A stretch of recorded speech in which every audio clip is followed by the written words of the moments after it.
কিছুক্ষণ আগে আমেরিকার সিনেটে এক শুনানিকালে ঘটে গেল একটি চাঞ্চল্যকর ঘটনা। আমেরিকার মেরিনের প্রবীণ সদস্য ব্রায়ান ম্যাকগিনিস, যিনি আসন্ন সিনেট নির্বাচনে গ্রিন পার্টির হয়ে একজন মনোনয়ন প্রত্যাশী, তিনি উপস্থিত সকলের সামনে চিৎকার করে বললেন, Out! No one wants to fight for Israel! কেউই ইসরায়েলের জন্য যুদ্ধ করতে চায় না। এবং যেতে যেতে তিনি শেষে বললেন, ফিলিস্তিনি স্বাধীন হবে। No one wants to fight for Israel!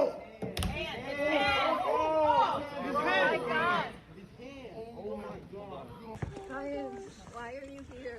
Why are you getting arrested? Free Palestine, from the halls of Mount Azupla to the shores of Tripoli, Palestine will be free! যুদ্ধ নয়, শান্তি চাই। শান্তি আসুক সকলের জীবনে, শান্তি আসুক মধ্যপ্রাচ্যে, স্বাধীনতা আসুক ফিলিস্তিনে।